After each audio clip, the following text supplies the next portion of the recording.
Hi, everyone. Hope you're having a wonderful day. This is topic 5, lesson 6, writing and solving two-step equations. If you recall from earlier in topic 5, we were writing one-step equations. Now today we're going to look at writing two-step equations. So there's going to be two things that are happening mathematically in each situation. So recall the first thing we want to do is identify and define the variable, right? That's our missing piece. We want to create that variable expression. It says what is happening to the variable. And then, of course, we're going to set the expression equal to the total. If we look at example 1 here, Lucy had $28 to spend on accessories. After buying 3 necklaces, she has $3.46 remaining. How much did each necklace cost? Well, the first question I want to ask myself is, what is the variable? What is my missing piece? What are they asking me to find? And they're asking me to find the cost of one necklace, right? So let's use N for necklace for our variable. What's happening to that variable? Well, Lucy's buying three of those necklaces, right? So when you buy multiple of the same thing, that is multiplication. So right away, I know it's somewhere in my equation, I'm going to have 3 times the cost of the necklace. So in this case, 3N. We also know that she has $3.46 remaining. So if we take the cost of the 3 necklaces plus her $3.46, we know that is going to be equal to the $28 that she spent. So really right over here, this is going to be number 3. Set the expression equal to the total, right? Here's my expression, 3N plus 3.46, and we are setting that equal to 28. And now we're just going to solve our two-step equation here. Remember, we want to get the variable portion to be isolated, and right now the 3N is not isolated by itself, so I need to get rid of that plus 3.46. So I'm going to subtract 3.46 on both sides. All of our rules for subtracting decimals and all that stuff comes back into play, so make sure we know how to do that. Plus 3.46 and minus 3.46 are going to cancel out, leaving me with 3N. I've already done a little bit of math. 28 minus $3.46 would leave me with 24.54. So the 3 necklaces cost $24.54, but I want the value of 1 necklace, so I'm going to divide the 3 necklaces by 3. That will leave me with 1N, or 1 necklace, and 24.54 over 3. Remember, that is saying that we are dividing those two things. So dividing decimals is coming back into play. If we divide that out, we would see that each necklace would cost $8.18. If we scroll down to example 2, Ashley has a dog walking business. She charges $13 per dog she walks and $6 for the water she buys for all dogs. She made $97 on Monday. How many dogs did she walk? So again, we need to identify the variable and define it. So what are they asking me to find? They're asking me to find the number of dogs that Ashley walked.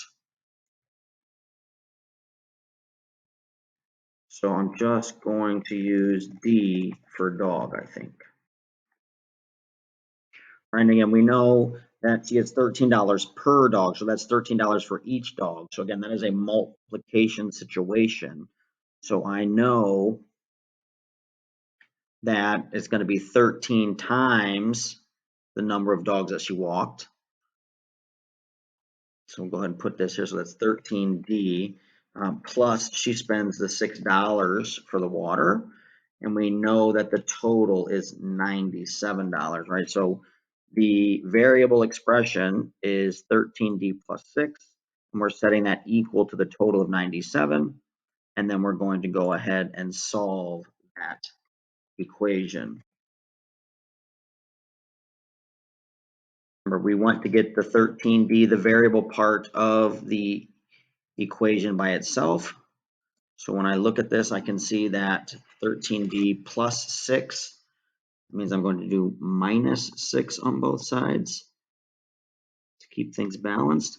The plus 6 minus 6 is going to cancel out, leaving me with 13D. And 97 minus 6, of course, is 91. So that means that 13D is equal to 91, but I don't want the value of 13D. I want the value of 1D. Go from 13 to 1. I am going to divide both sides by 13. The 13s are going to cancel each other out, leaving me with 1D or 1 dog. And of course, 91 over 13 means 91 divided by 13.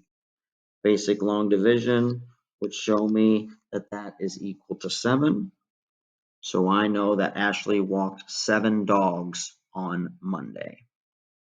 All right, we scroll down to example 3 here.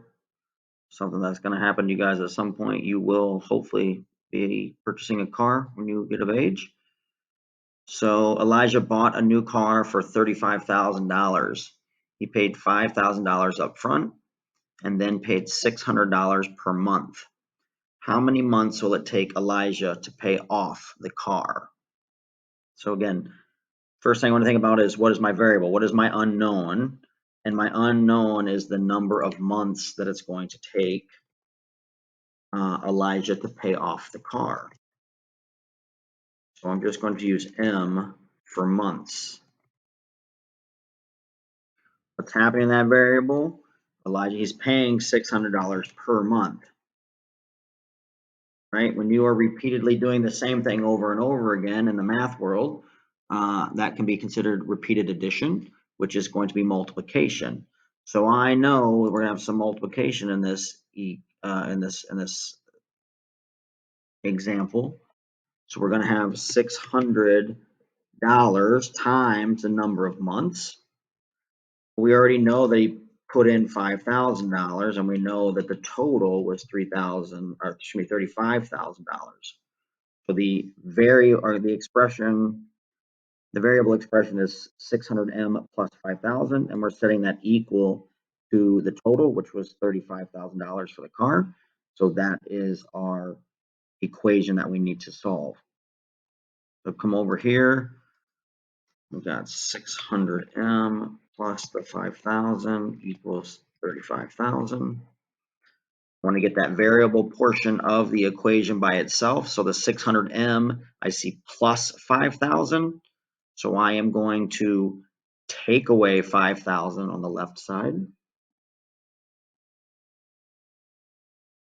going to take away 5,000 on the right side to keep things balanced.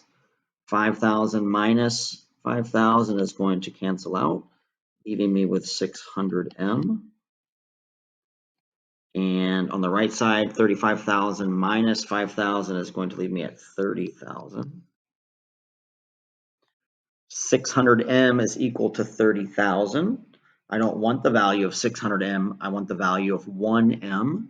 So to go from 600 to 1, I can divide both sides by 600. Will leave me with 1M on the left side. In order to keep things balanced, I must divide the right side by 600 as well. 600s will cancel out, leaving me with M.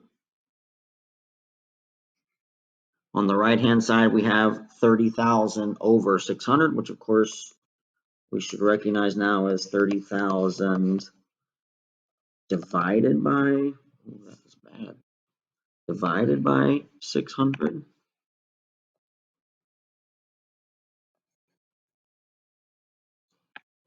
And 30,000 divided by 600 is going to leave me at 50.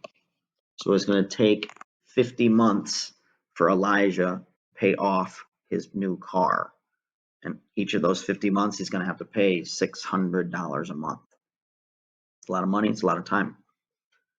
Go ahead and try these examples down here. Make sure you're reading very carefully. If you have any questions, make sure you're asking. You can check back in a few moments and see the answers. All right, here are the answers to your practice problems. Please make sure you're understanding how we set up the equations and how we're solving the equations. If you have questions on any of that, please do not hesitate to ask, clarify.